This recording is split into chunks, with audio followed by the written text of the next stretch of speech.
Ryan, Kim Jong-un is firing all these missiles and saying he'll destroy America. Why are you blaming Donald Trump for this mess? Well, viewer, watch on to find out.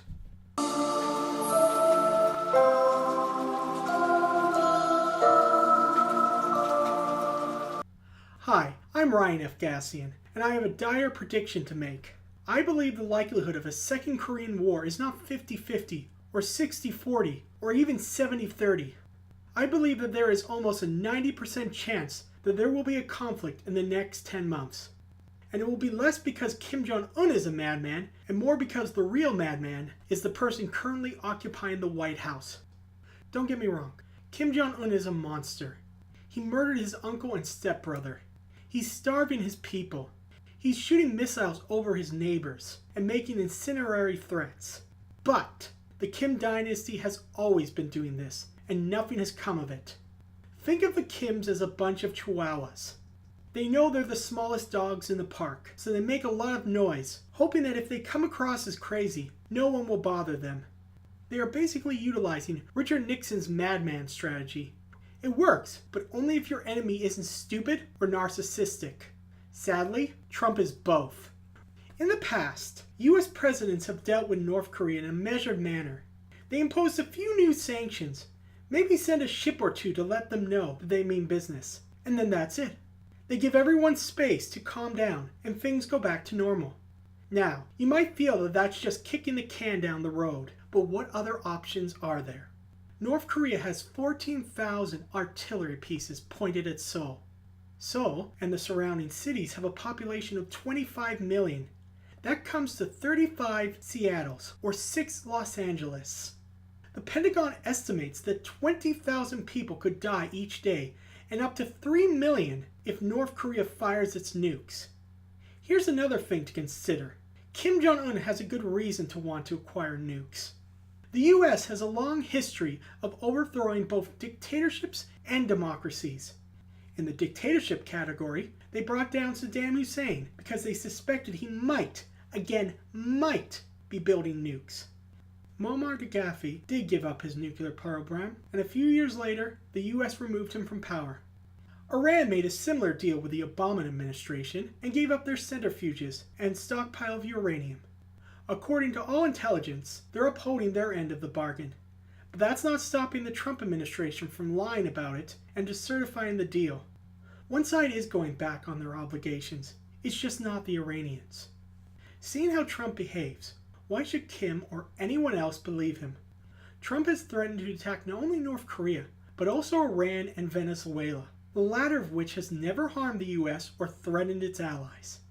This kind of rhetoric, as well as the name-calling, like calling Kim Jong-un Little Rocket Man, makes an already tense situation more volatile because it reinforces Kim's belief that the United States seeks to bring him down. Kim Jong-un didn't behave this way under Obama, but again, Obama wasn't calling him Rocket Man or saying he'll respond with fire and fury.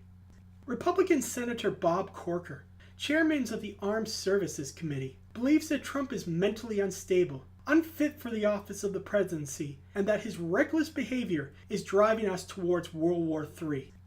When a highly respected and distinguished senator comes out and says that the president of his own party is a threat to the world, you might want to listen. And unless the other Republicans unite behind Corker and do something to rein Trump in, his fears might very well become a reality. There are already several signs that tells us that this might be the case. First, we can now confirm that a third aircraft carrier has arrived in the region. This coincides with a report that all nuclear bombers located in Japan and Guam are soon to be put on 24 hours readiness. This hasn't happened since the end of the Cold War. In related news, tonight's Nelson report blew the lid on a story about top US officials telling American businessmen to remove their assets from South Korea. This is being done quietly. This, combined with another report that retired Air Force personnel are being forced to re-enlist, which is necessary if you're planning a major air offensive, like the kind we would see if the United States went to war with North Korea, leads me to one conclusion: Trump is close to declaring war. I'm not saying that he has. He probably still hopes that China might somehow rein North Korea in. China might make more efforts, but it's very unlikely that they would take the steps that would satisfy Trump. Still, he is going on a multinational trip throughout Asia, including to China, so don't expect him to take any actions until a few months from now. My prediction is mid-spring to early summer. The latest would be August.